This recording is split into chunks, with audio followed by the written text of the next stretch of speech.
¿Qué tal, chicos de Colegio Líder? Esta semana en nuestro curso de literatura tenemos el tema el tema de literatura de la conquista. Vamos primero a ver este proceso, ¿no es cierto?, de cómo el Perú se iba formando en el virreinato del Perú, cuando se establece el virreinato, ¿no es cierto?, esta época de la colonia.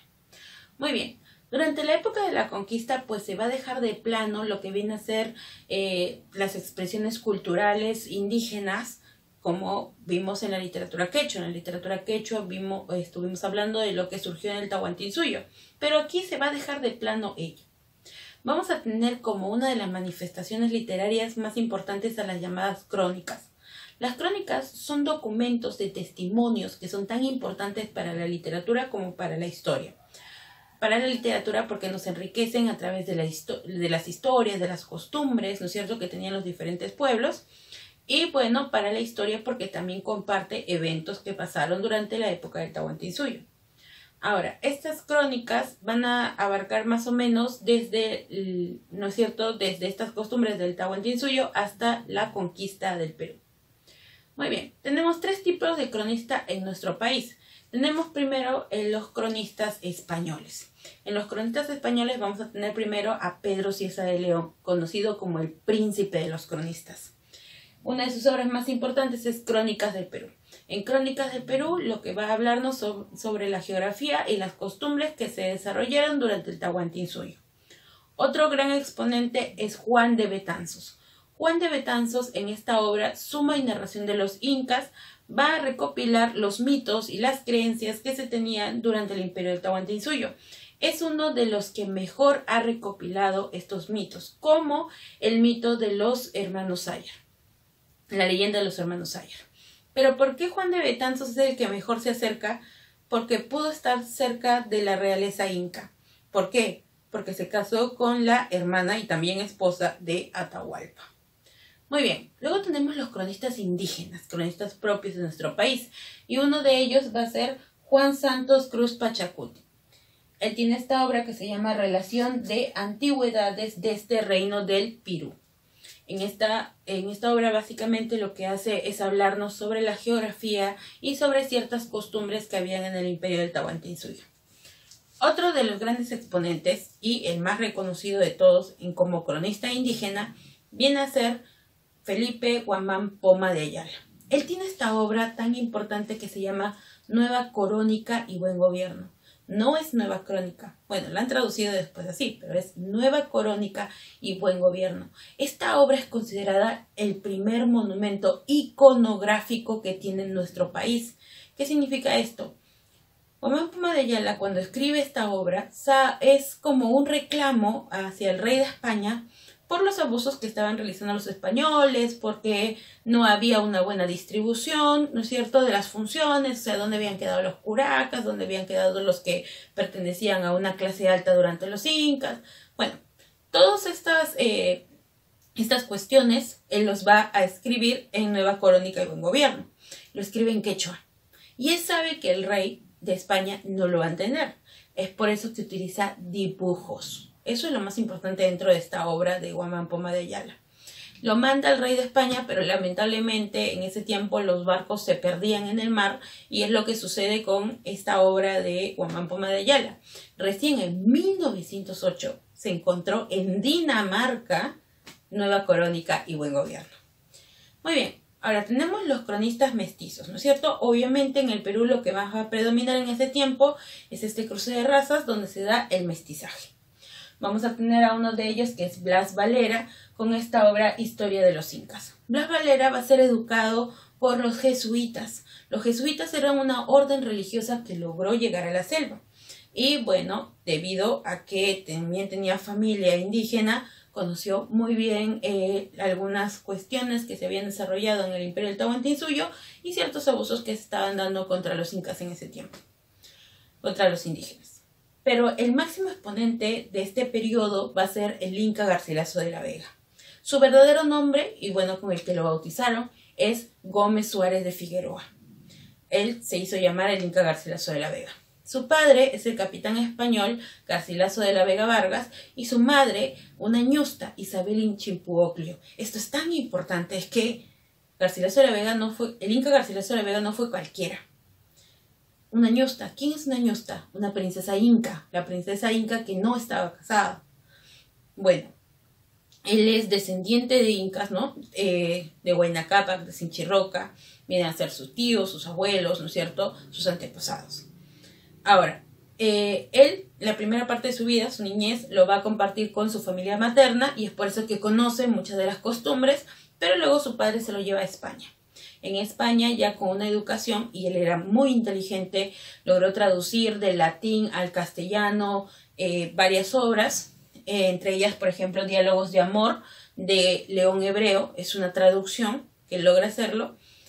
Era muy erudito, pero lamentablemente fue maltratado por su familia paterna, porque su padre tenía una esposa en España. Ahora, tenemos también la Florida del Inca, que nos habla sobre los viajes de exploración de Hernando de Soto, la genealogía de los García y Pérez, donde hizo una especie de árbol genealógico tratando de colocarse también en su familia paterna. Pero su obra más importante es Comentarios Reales de los Incas. Tiene dos partes. La primera parte se llama igual, Comentarios Reales de los Incas, publicada en 1609, donde nos va a hablar sobre el imperio del Tahuantinsuyo. La segunda parte se llama Historia General del Perú, que fue publicada, es una publicación póstuma en 1617, se publicó después de la muerte del Inca Garcilaso de la Vega. En esta tenemos el tema de las guerras civiles españolas, ¿no? La guerra de los socios de la conquista que se desarrolló. El tema principal de Comentarios Reales de los Incas es una visión conciliadora desde una perspectiva netamente cristiana. ¿Qué es lo que hizo? Prácticamente nos mostró como si fuéramos unos salvajes y que estaba bien que los españoles hayan llegado aquí para de alguna manera civilizarnos. Recordemos que los españoles venían con el pretexto de cristianizarnos. Y es lo que podemos percibir dentro de esta obra de Garcilaso de la Vega. Pero es muy importante porque fue conocido a nivel universal como uno de nuestros máximos exponentes de nuestra literatura.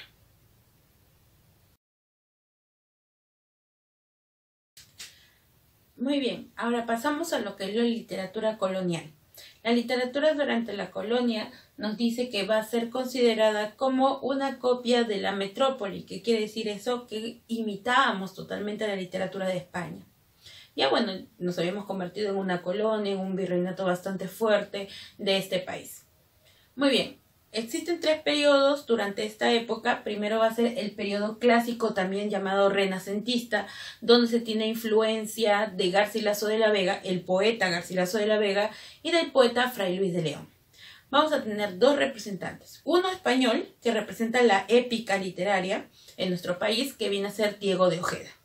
Diego de Ojeda tiene esta obra importante que viene a ser La Cristiada, donde nos habla de la vida y, de la vida, pasión y muerte de Jesucristo, ¿no? De un punto de vista totalmente diferente. Luego tenemos en la lírica ya una representante peruana que viene a ser Amarilis. Ese era su seudónimo.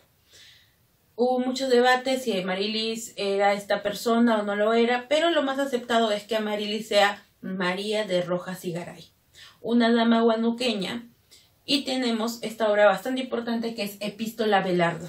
Epístola Abelardo es una obra que no se va a publicar en el Perú, sino que se publica en España. Epístola Abelardo es una carta de amor hacia Lope de Vega. Y Lope de Vega le llega esta carta a sus manos, la va a publicar en su obra La Filomena. Así que esta carta se encuentra publicada dentro de las obras del gran, ¿no es cierto?, del gran escritor español que prácticamente renovó el teatro en su país, ¿no es cierto? Ahora tenemos el periodo de Barroco. El periodo de Barroco es más complejo, ¿no es cierto? Es más recargado. Y habían dos escuelas muy importantes en España, que vienen a ser la escuela culterana y la escuela conceptista. En nuestro país también tenemos representantes de esas dos escuelas.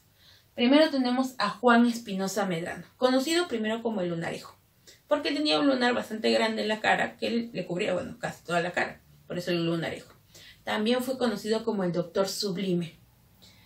Y también se le conoció, como el Demóstenes peruano. Él es representante del culteranismo. Recordemos que el culteranismo apostaba por una literatura aristocrática, una literatura de la gente de la clase alta. Y va a escribir esta obra que se llama Apologético en favor de Góngora. Bueno, esta declamación. Apologético es una defensa. Él va a salir en defensa de Góngora porque había un escritor portugués que decía que Góngora no debería ser considerado como un gran escritor porque no se puede comprender su literatura. En cambio, Medrano salió a su defensa diciendo que por el contrario él es un gran innovador de la literatura y que por eso mismo merece ser reconocido. Otro representante del barroco en nuestro país es Juan del Valle Caviedes.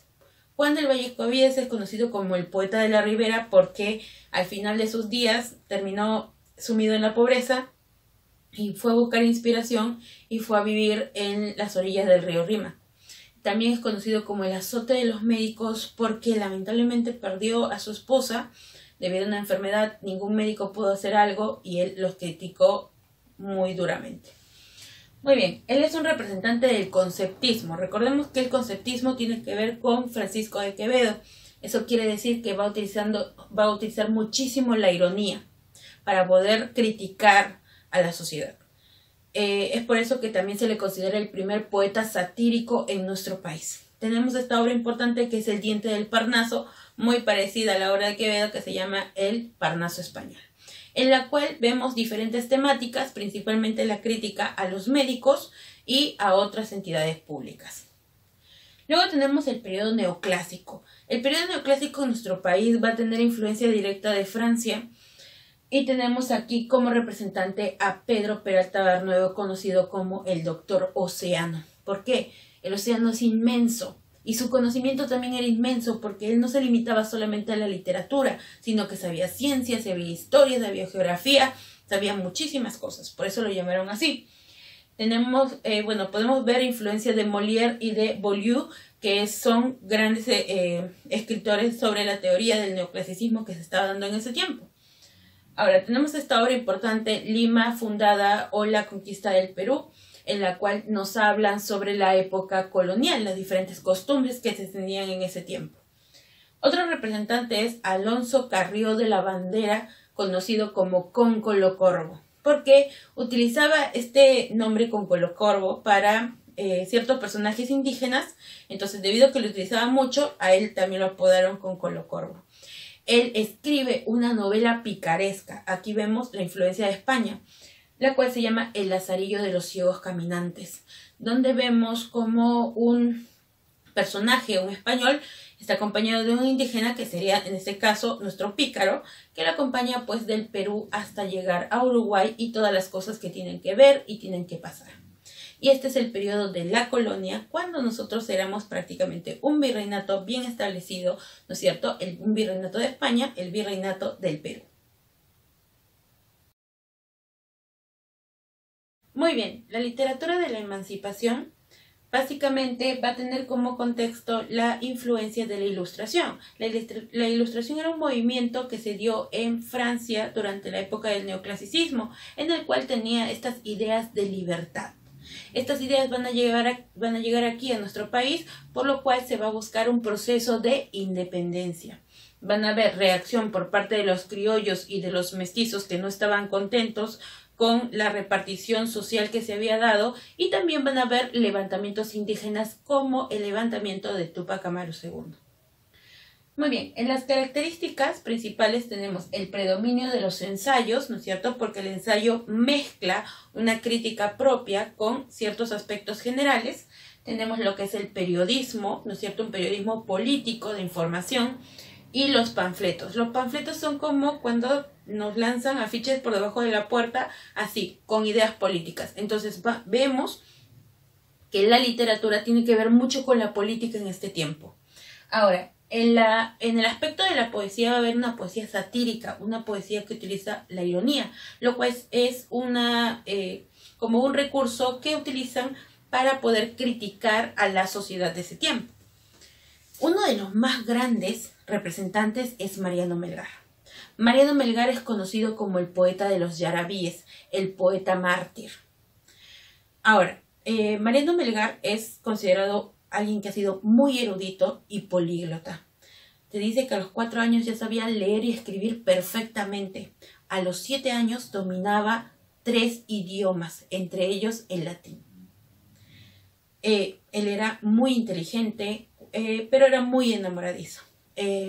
Nos dicen de Mariano Melgar que, bueno, él vivía en Arequipa y se va a enamorar perdidamente de una muchacha cuyo nombre es María de los Santos Corrales, que nosotros vamos a conocer con el nombre de Silvia. Él utiliza nombres de pastoras para darle prácticamente a las mujeres que amaba, pero Silvia es la más importante. Él se jura en amor eterno de que él va a volver por ella, se va a estudiar a San Marcos, conoce las ideas de libertad, él está de acuerdo con este proceso de la independencia, pero vuelve para poder cumplir su promesa. ¿Y qué es lo que pasa? Silvia ya se había casado con otro. No soporta el dolor y decide irse a lo más lejano, a la sierra de Arequipa, lo más profundo de la sierra de Arequipa. Allí conoce, ¿no es cierto?, llega a vincularse con los indígenas y conoce muchos de sus cantos, entre ellos el jarawi, el cual era un canto amoroso de lamento. Se envuelve con el sonido de las quenas, lo cual nutre su literatura. Pero allí va a llegar Mateo Pumacahua, el cual antes estuvo apoyando a los españoles, pero como no le salió bien, se fue a la causa de la independencia. Lo lleva a sus tropas, pues como para Mariano Melgar ya no hay nada que hacer para su vida, decide unirse con él, pero lamentablemente pierden en la batalla de Humachirí. Los capturan y son fusilados. Y también le pasa lo mismo a Mariano Melgar. Muere a la edad de 25 años. En su literatura tenemos 2 etapas, ¿no es cierto? La etapa clásica, en la cual básicamente lo que hace es traducir a los poetas latinos como Virgilio y como Ovidio. A Ovidio traduce este famoso poema Remedios, ¿no es cierto? Remedios para olvidar. Él le coloca ese nombre, ¿no? La obra de Ovidio se llama El arte de amar. Muy bien, su etapa prerromántica es la más importante porque el mismo José Carlos Mariátegui considera a Mariano Melgar el primer momento de la literatura. ¿Por qué? Porque ya no podemos hablar de una literatura indígena y tampoco una literatura española, sino hay una literatura mestiza, la unión de estos dos. Y eso van a ser los yarabíes. Estructura castellana de España, no lo que aprendió cuando estaba en la universidad, de métrica de arte menor, es decir, llega hasta 8 sílabas, con rima asonante. Y lo mezcla ¿con qué? Con el contenido indígena a través del jarawi. Él crea, ahora sí, una literatura propia del peruano de ese tiempo. Y aquí tenemos hasta nuestro máximo representante de la literatura de la emancipación.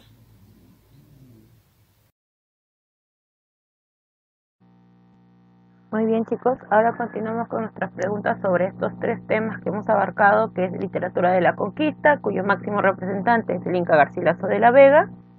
Teníamos también literatura de la colonia, diferentes periodos, ¿no es cierto? Un periodo clásico renacentista, un periodo barroco, un periodo neoclásico, y teníamos literatura de la emancipación, es donde se va el proceso, ¿no es cierto?, para poder iniciar la independencia, donde va a destacar Mariano Melgar. Muy bien, vamos con nuestras preguntas. La primera dice, las crónicas primitivas en la etapa de la conquista fueron escritas ¿por quién? Por soldados. Soldados que llegaban aquí y al conocer todo este mundo totalmente nuevo, pues escribían todo lo que veían. Son cronistas mestizos. El máximo representante de ser un cronista mestizo es el Inca Garcilaso de la Vega, pero también estaba Blas Valera, ¿no es cierto? Este hombre que fue educado por los jesuitas, así que tenía una formación religiosa. Con respecto a la obra, Garcilaso de la Vega marque lo correcto. Vamos de atrás para adelante. Describe objetiva y críticamente la civilización incaica. No es objetiva, porque él tiene a su familia paterna que es española, así que no puede criticar mucho de allí, y tiene a su familia que es indígena, entonces como que quiere estar en un punto medio, ¿no? ¿Traduce diálogos de amor del latín? No. Esta obra de León Hebreo no estaba escrita en latín. ¿Estuvo en América del Norte, por eso escribió La Florida del Inca? No. Simplemente describe de manera general sobre los viajes de expedición de Hernando de Soto. La parte 1 de los comentarios reales relata la conquista del Perú. No, narra la parte del Tahuantinsuyo.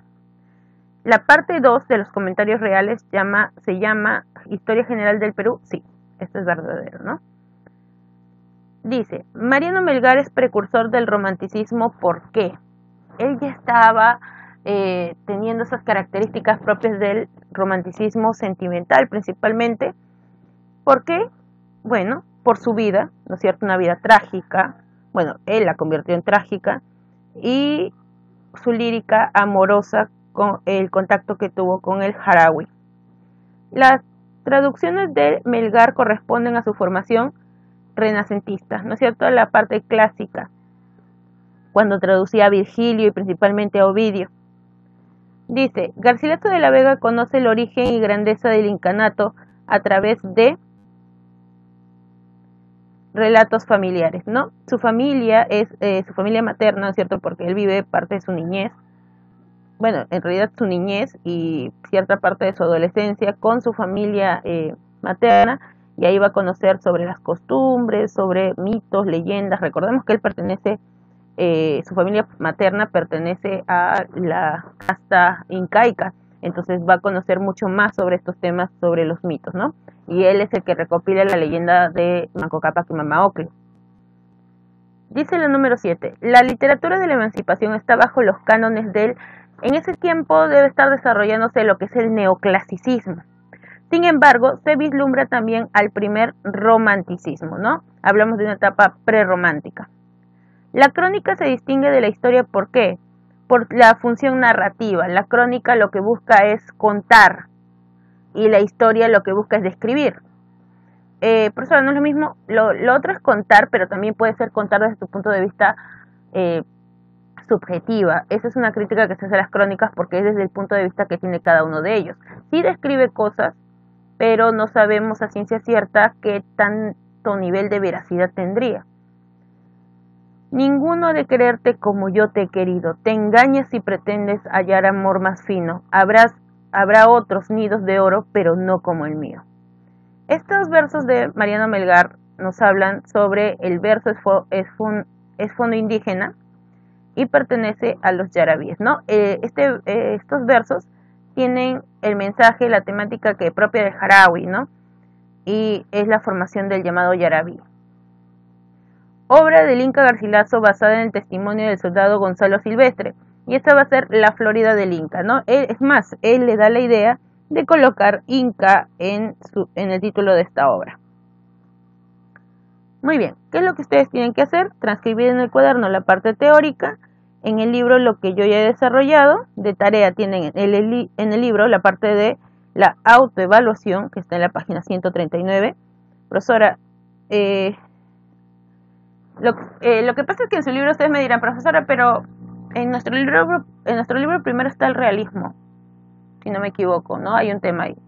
Lo que pasa es que parece que los temas se han confundido y lo que debería seguir después de literatura quechua, que es con lo que terminamos nosotros el bimestre pasado, debe ser, según la cronología, pues la literatura colonial, la literatura de la conquista, colonia, y luego la literatura de la emancipación. Así que vamos a saltearnos un poquito, vamos a ir a los temas finales del libro porque es lo que debería continuar a lo que nosotros nos quedamos el bimestre pasado, ¿no?